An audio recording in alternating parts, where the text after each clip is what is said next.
सूक्ष्म रूप से आप देखिए कि महालक्ष्मी का जो स्वरूप है अति रौद्रा, देवी के इसमें कहते हैं अति रौद्रा अति सौम्या, पर महालक्ष्मी अति रौद्रा, रुद्र स्वरूप। और वो रुद्र बहुत जरूरी, नहीं तो ये नेगेटिविटी भागने वाली नहीं, ये सिर्फ रुद्र स्वरूप से ही भाग। एकादश रुद्र में जो 11 रुद्र है, वो 11 ही रुद्र में महाकाली की ही शक्ति विराजमान, और वो हमारे मेधा पर यहाँ 11 चक्रों में समाई। अगर किसी आदमी का एकादश पकड़ गया तो सोच लीजिए कि उसको तो कैंसर या कोई न कोई लेफ्ट साइडेड भयंकर इनक्यूरेबल डिजीज हो गया। सहयोग का साइंस जो है वो पूरी तरह से उत्तम है, उसमें कोई आप दोष नहीं निकाल सकते। अब लोग आए कैंसर लेकर, स्क्लेरोसिस, फलाना ठिकाना 50, एड्स,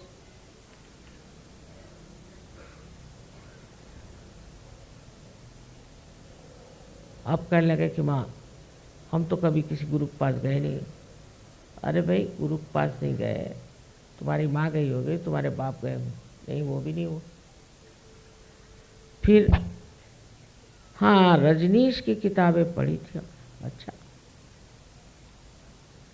और सत्य साई बाबा का फोटो हमारे घर में, और 1-2 जोड़ लो, मैंने कहा तो और 2-4 और बीमारी आ जाएंगी, फिर आना। वहां जाएंगे बीमारियां पकड़ेंगे और यहाँ आएंगे। तो उनमें उन पर तो रुद्र स्वरूप देवी का दिखना चाहिए ना। क्या भूतों से कहा जाए आ बेटे बैठ, अच्छा तू खाना खा, पानी। मेरे बहुत लोग पूछते हैं कि माँ देवी का रुद्र स्वरूप कैसे हो सकता, अगर वो माँ है तो माँ का स्वरूप रुद्र कैसे हो सकता, क्यों नहीं। बच्चों को ठीक करने के लिए रुद्र स्वरूप धारण भी करना।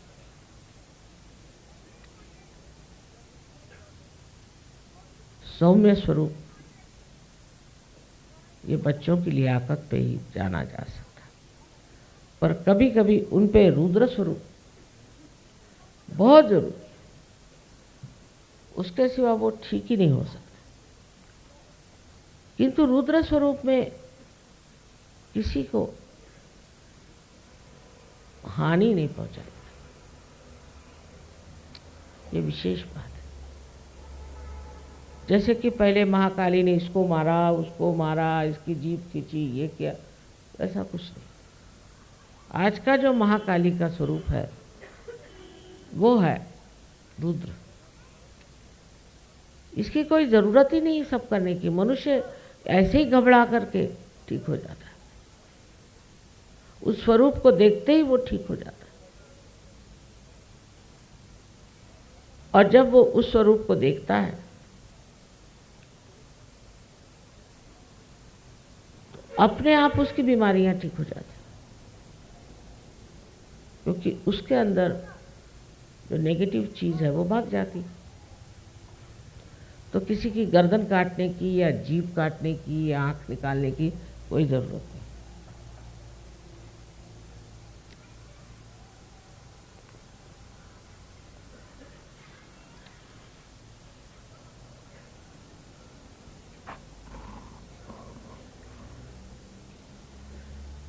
महाकाली का स्वरूप अगर कलयुग में ना इस्तेमाल किया जाए तो सहयोग का कार्य ही नहीं हो सकता, क्योंकि इन नेगेटिव फोर्सेस के कारण सारे चक्र पकड़ जाते हैं और चक्र ठीक किए बगैर कुंडलिनी चढ़ेगी नहीं। इसलिए महाकाली का स्वरूप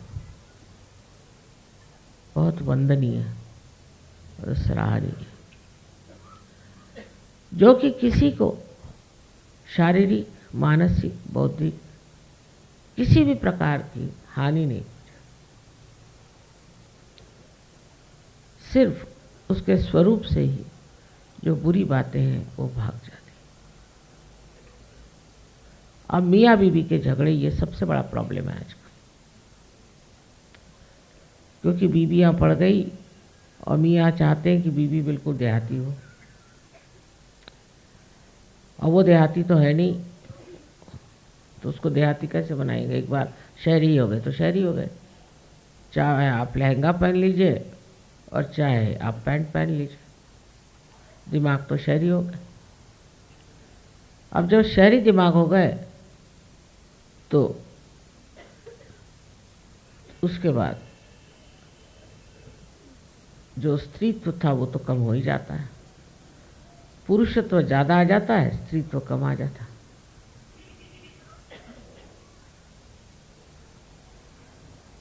और स्त्री का जो सबसे बड़ा गुण है शालीनता, वही खत्म हो जाता है। वो शालीनता जो स्त्री का स्वरूप है, उसको रणांगण में जाने की जरूरत नहीं। पद्मिनी ने अपने को 3000 औरतों के साथ चित्तौड़गढ़ के किले पर ही जला लिया था। वो कोई तलवार लेकर बाहर नहीं गई थी, पर जब जरूरत पड़ी तो झांसी की रानी हाथ में तलवार लेकर के खड़ी हुई। तब मुझे याद है अंग्रेज ने कहा था कि हमारी तो विजय है, लेकिन गौरव तो झांसी की रानी का। अपने देश में अनेक तरह की उज्जवल चरित्र वाली औरतें हो, पतिपरायण, स्त्री धर्म में अत्यंत उच्च ऐसी औरतें हो गई हैं जिन्होंने अपने सूझबूझ से अपना घर संभाला। जब गांधी जी ने ललकारा तो औरतों ने अपनी चूड़ियाँ, सब जेवर उनको दे दिए। राणा प्रताप का ही किस्सा है कि राणा प्रताप ने देखा कि उसकी लड़की की घास की बनाई हुई रोटी तक एक बिलाड़ उठा के ले गया, तो उनके मन में शंका हो गई, मैं क्यों ऐसा कर रहा हूँ? अपने अहंकार के लिए मैं अकबर को शरण क्यों नहीं जाता? तो वो चिट्ठी लिखने बैठे अकबर को। उस वक्त क्षत्राणी उनकी पत्नी की शक्ति जागृत हुई, हाथ में भाला लेकर उसने अपने लड़की पे लगा और कहा कि मैं तुझी को मार डालती हूँ, जिससे ये जो कमजोरी इनके अंदर आई है ना। तब राणा प्रताप की आंख खुली। हमारे यहाँ औरतों ने अगर सोचना ही है तो पिछली बात सोचें कि रणांगण में अपने पतियों को टीका लगा करके लड़ने भेजा था। इन अंग्रेजों से कौन लड़े? आदमी लड़ने को कहने को है, पर शक्ति औरतों की थी, क्योंकि आजकल औरतें भी अशक्त हो गई, आदमी भी निशक्त हो गए। ये शक्ति जो है ये स्त्री की शालीनता से मिलती है, और जब तक ये शालीनता स्त्री कार्यान्वित नहीं होती तो गृहलक्ष्मी की शक्ति उसके अंदर प्रकटित नहीं होती। लेकिन चतुर होना चाहिए, गृहलक्ष्मी को चतुर होना चाहिए, और दूसरे उसमें सूझबूझ होनी चाहिए।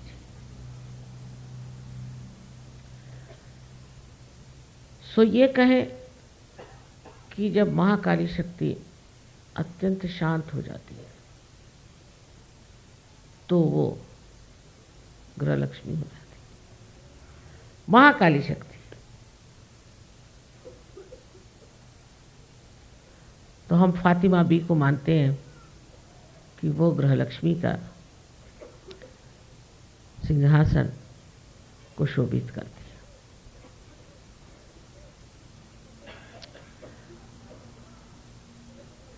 महाकाली की इस शक्ति से स्त्री अपने बच्चे को ठीक रास्ते पर रखती है, अपने चरित्र को उज्जवल रखती है। और हम लोग इस चीज़ के साक्षी हैं कि एक पतिव्रता स्त्री के पातिव्रत्य को कोई नष्ट नहीं कर सकता। उसकी अपनी शक्ति है, ये महाकाली की शक्ति। जो लोग डरते हैं एक पतिव्रता स्त्री को, और पतियों को भी जान लेना चाहिए कि उनके अंदर जो कार्य शक्ति है वो भी स्त्री से ही आती है। और अगर वो शक्ति स्त्री से आती है तो स्त्री में पहली चीज शालीनता है। यानी अगर स्त्री जबरदस्त है, इधर बैठ उधर बैठ, ये चल वो कर, जो ऐसे उंगली दिखाना शुरू कर दी तो कर चुप, पति को अधिकार। लेकिन शालीनता से आप जीत सकते हैं, इसमें चतुरता चाहिए। और ये शालीनता के लिए कोई किसको मार पीट चिल्लाना चीखना कुछ। एक तो शालीन स्त्री में हास्य रस बहुत प्रस्फुटित होना चाहिए। किस चीज को वो हंसी में डाल दे और हंस करके हजारों प्रश्न वो ठीक कर सकते। ये जो बारीकी होती है, इसको समझने के लिए मैंने अभी किसी कहा था कि आप शरद चंद्र पढ़िए, उसमें सबकी नोक झोंक औरतें कैसे संभाले। ये होशियारी की बात है। हम लोगों को पॉलिटिक्स में जाने की जरूरत है और इस गंदे इकोनॉमिक्स में तो जाने की बिल्कुल जरूरत है। लेकिन समाज की सारी धुरी, समाज का सारा कार्य स्त्री पर निर्भर है। जो स्त्री अपने बच्चों को अच्छा बनाती है, अपने घर को अच्छा बनाती है, अपने पति को स्वास्थ्य देती है, वो स्त्री एक बहुत बलिष्ठ समाज बनाती है। और कल मैंने कहा भी कि हमारे हिंदुस्तान की औरतों की वजह से ही आज हमारा समाज ठीक है।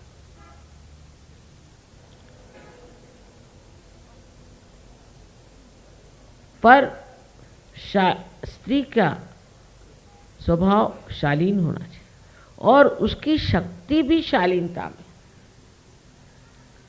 उद्दामता में नहीं। उसको दंड ठोकने की जरूरत नहीं, बिल्कुल। उसकी जो शालीनता है, उस शक्ति पर वो सारे दुनिया को जीत सकती। उसकी चाल ढाल, उसका ढंग एक देवी स्वरूप होना चाहिए कि जो आपका चित्त है वो पूरी तरह से एकाग्र हो जाता है, उसकी चल बिचल खत्म हो जाती है। एक तो आप शांति में जाकर बैठ जाते हैं और शांति में आप एक साक्षी स्वरूप होकर सारे संसार की और एक नाटक की दृष्टि से, जैसे कोई नाटक हो रहा है और ये नाटक देखने में आप समझ सकते हैं कि इसकी क्या गलतियां हैं, क्या अच्छाइयां हैं। आपके अपने स्वयं जीवन के जो प्रश्न हैं उसको भी आप बहुत आसानी से हल कर सकते हैं, क्योंकि आप उन प्रश्नों से बाहर निकल आए। इस प्रकार अनेक विध इसके लाभ हैं, क्योंकि आप एक महान ऊंचे दर्जे के इंसान हो जाते हैं और ये परिवर्तन होना जरूरी है। इस परिवर्तन से सब तरह से हमारी समस्याएं दूर होती हैं। बहुतों को तो संसार में आर्थिक समस्या बहुत, आर्थिक समस्या के मारे परेशान है। जिनकी आर्थिक दशा ठीक है वो भी परेशान है, जिनकी नहीं है वो भी परेशान। इसका कारण ये है कि आर्थिक व्यवस्था का जो स्रोत है वो हमारे अंदर लक्ष्मी का स्थान है, उसकी एक अपनी व्यवस्था है। वो लक्ष्मी का जब चक्र जागृत होता है और स्वच्छ हो जाता है और पूरी तरह से प्लावित होता है कुंडलिनी से, तो आपको लक्ष्मी का भी प्रसाद बहुत मिलता है। अनेक तरह के इस तरह के जो कार्य हैं अलग अलग चक्रों पे कार्य करते हैं, और उस चक्रों पे वो आपको पूरी तरह से एक संपूर्ण व्यक्तित्व दे देते हैं। इस चीज को देखते हुए आपको समझ लेना चाहिए कि ये मौका कितना पवित्रपूर्ण है और कितना इसमें महत्व है कि इस बार आपको आत्म साक्षात्कार लेने से चूकना नहीं चाहिए। सबसे पहली चीज़ है इसे प्राप्त करें, और इसे प्राप्त करके आपको जो लाभ होगा वो अनेक होगा। आपका चित्त स्वयं जहाँ जाएगा वहीं कार्यान्वित होगा। बड़े आश्चर्य की बात है कि लोगों को विश्वास ही नहीं होता, उनको अपने ही ऊपर विश्वास नहीं कि हम ये सब कर सकते हैं। अगर अपने ऊपर जरा सा भी विश्वास हो तो ये कार्य पूर्णतया हो सकता है। सबसे तो बड़ी बात यह है कि आपको किसी भी चीज़ की थकान नहीं होती। आपकी उम्र जो है जैसे कि वैसे ठहर जाती, और कितना भी कार्य करो तो भी ऐसा लगता नहीं कि आपने बड़ा काम किया, आपने बड़ी मेहनत करी। और बड़ा आश्चर्य लगता है कि कैसे प्रसाद रूपेण हर तरह के प्रसाद आपको मिलते हैं। ये सब चीज़ें अनुभव करने की हैं, पर इसके लिए लोग चाहिए विशेष। ये इसको कहते हैं, मराठी में हमारे कहते हैं पाहिजे जातीचे, उसकी जात होनी चाहिए। इससे ब्राह्मण मुसलमान हिंदू से कुछ नहीं होता, शूद्र से कुछ नहीं होता। अंदर से जिस आदमी में ये जात होगी, जिसमें ये समझ होगी, ताकत होगी, वही इसे संभाल पाता है और इसमें उतरता है। पर हमने तो देखा कि सर्वसाधारण लोग भी सहयोग में उतर जाते हैं। देहातों में भी सहयोग बहुत फैल गया है, हर जगह फैल गया है। हिंदुस्तान में तो बहुत है, पर कहीं अधिक आप देखिए रशिया में, ऑस्ट्रिया में, हर जगह सहयोग फैल गया। तो इस प्रकार आप लोगों को भी इसे प्राप्त करना चाहिए। इसके लिए आपको पैसा वैसा कुछ देने का नहीं, क्योंकि ये जीवंत क्रिया है आपकी क्रांति के। आज आप इंसान बने, इंसान से आपको अब आत्मा स्वरूप होना है। यही सत्य है कि आप ये शरीर, मन, अहंकार, भावनाएं आदि उपाधि नहीं, किंतु आप साक्षात शुद्ध स्वरूप आत्मा है। उस आत्मा स्वरूप में आपको उतरना है। और दूसरा सत्य है कि चारों तरफ फैली हुई ये परमात्मा की प्रेम शक्ति हमारे लिए लालायित है कि हमारी कुंडलिनी जागृत हो और हमारी एकाकारिता उस प्रेम शक्ति से हो। ये कहने को तो बहुत है और उतना समय नहीं है, लेकिन मैं आपसे इतनी विनती करूंगी कि जिन लोगों को आज जागृति हो जाए उनको ये सोचना चाहिए कि वो अंकुरित हो गए, और अगर इसके वृक्ष बनाने हैं तो आपको थोड़ा सा समय देना होगा, अपनी ओर देखना होगा, और उसके बाद आप देखिए कि आप कहाँ से कहाँ पहुँच जाए। थोड़ा सा समय, थोड़ा सा अपने लिए भी निकालना चाहिए। और उसके लिए हमारे यहाँ बहुत अच्छे सेंटर्स हैं, आप वहाँ जा सकते हैं। वहाँ भी कोई पैसा ऐसा देने का नहीं, कुछ पैसा नहीं। वहाँ जा करके आप देख सकते हैं कि किस तरह से आप अपने अंदर की शक्ति को प्राप्त कर सकते हैं। इसमें कोई भी जाति, कोई भी देश, कोई सा रंग, कोई चीज़, उसका फर्क नहीं। आप इंसान हैं और हर एक इंसान के अंदर ये शक्ति है। इसे आप सब लोग प्राप्त करें। आप सबको अनंत आशीर्वाद। अब शांति पूर्वक सब लोग बैठ जाए और सब लोग मन में विश्वास रखें कि आप सबकी जागृति आज इस वक्त होने वाली है। मतलब ये कि अपने में दोष मत देखिए इस वक्त। कोई लोग सोचने लगते हैं मेरी कैसी जागृत होगी, मैंने ये पाप किया, मैंने वो पाप किया, और बताने वाले भी बताते रहते हैं कि तुमने ये पूर्व जन्म में कर्म करे, वो पूर्व जन्म में कर्म करे, उसके लिए इतना पैसा दो। ऐसी बेकार बकवास करते हैं लोग। जो ऐसा कहते हैं वही पापी है, समझ लीजिए। इस वक्त आप मेरे सामने कोई भी पापी नहीं, तो कृपया ये सोच लीजिए कि आपके अंदर जो भी दोष है, जो भी हुआ सो बीत गया, उसका अब विचार नहीं करना है। इस वक्त आप शांतिपूर्वक यही सोचिए कि मैं बिल्कुल दोषी नहीं हूं। ऐसा सोचने से ये चक्र पकड़ता है। जब आप सोचते हैं कि आपके अंदर दोष है तो यहाँ पे ये चक्र पकड़ता है। इससे अनेक बीमारियां हो जाती हैं, जिसे अंग्रेजी में स्पॉन्डिलाइटिस कहते हैं, अंजाना कहते हैं, और तरह तरह के प्रकार इस एक चक्र के पकड़ने से होते हैं। तो हो गया सो बीत गया उस वक्त के, अब तक क्यों आप लेकर बैठे? इस वक्त गलती उस वक्त ठीक करना चाहिए। तो अपने को कृपया माफ कर दीजिए। और दूसरे ये कि सबको आप एक तरह से, पूरी तरह से माफ कर दीजिए। उनके बारे में सोचना भी गलत है, क्योंकि उससे भी सर दर्द होता है। अब ये बात सोचिए कि आप माफ करें या नहीं करें, आप करते क्या है? कुछ तो नहीं करते। क्या करते हैं आप? कुछ नहीं करते।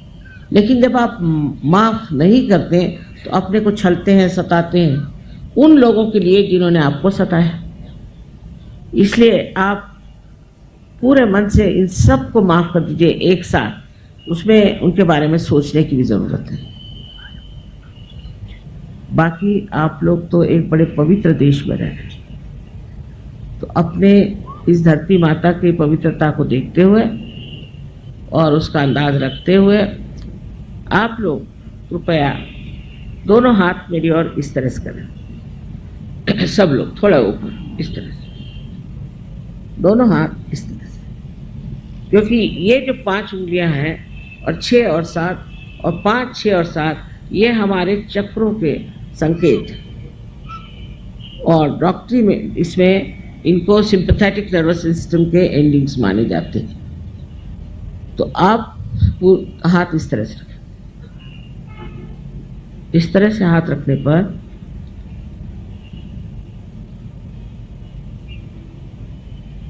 चाहे तो आप चश्मा निकाल लें, कोई जरूरी नहीं। अब आप मेरी ओर राइट हैंड रखें इस तरह से और सर झुका लें और ये देखें कि ब्रह्मरंध्र से, जिसे कि हम तालु कहते हैं, जो कि एक स्निग्ध सा हिस्सा हमारे सर में बचपन में होता है, उसके ऊपर अधांध्र अपना लेफ्ट हैंड रखें, सर झुका के देखिए और देखिए कि आप ही के अंदर से कुछ ठंडी या गर्म हवा जैसी चैतन्य की लहरियां आ रही हैं क्या? देखिए, आदि शंकराचार्य ने कहा था इसका वर्णन सलीलम सलीलम, ठंडी ठंडी हवा।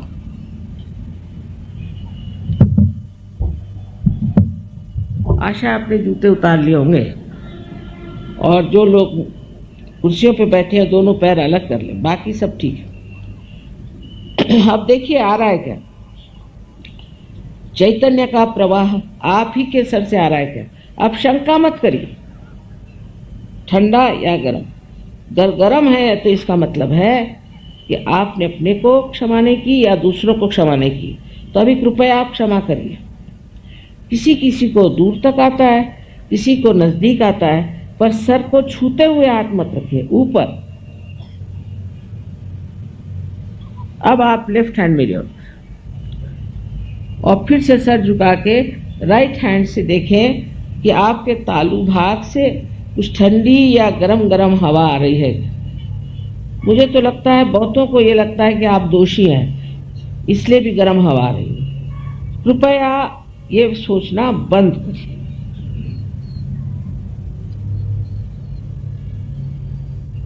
अब एक बार, आखिरी बार, फिर से राइट हैंड मेरी ओर, सब लोग करें और फिर सर झुका के लेफ्ट हैंड से देखें कि ठंडी हवा आ रही है क्या। बहुत से लोग बेकार बातें करते हैं कि कुंडलिनी जागरण से ये होता है, कुछ नहीं होता।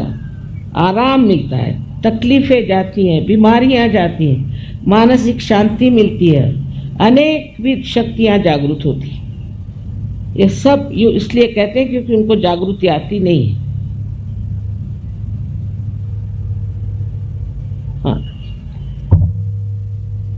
अब आप लोग दोनों हाथ सर की तरफ और एक प्रश्न पूछिए 3 बार एक प्रश्न पूछे कि माँ क्या ये परम चैतन्य है, क्या ये ब्रह्म चैतन्य है? मुझे माँ कहिए, श्री माता जी कहिए। मन में पूछे 3 बार प्रश्न।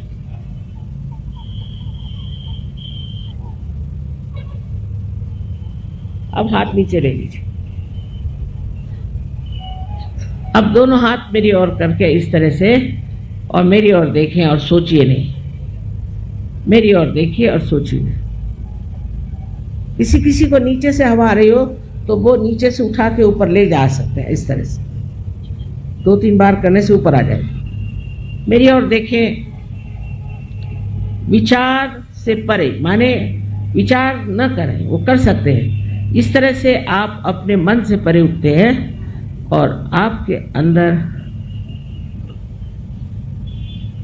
निर्विचार समाधि स्थापित हो गई।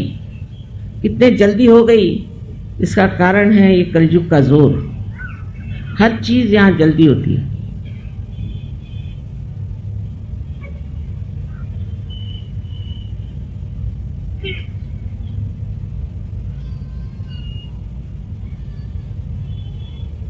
अब देख लीजिए, कोई पेड़ हिल नहीं रहा, कोई फूल हिल नहीं रहा, लेकिन ठंडी हवा आ रही।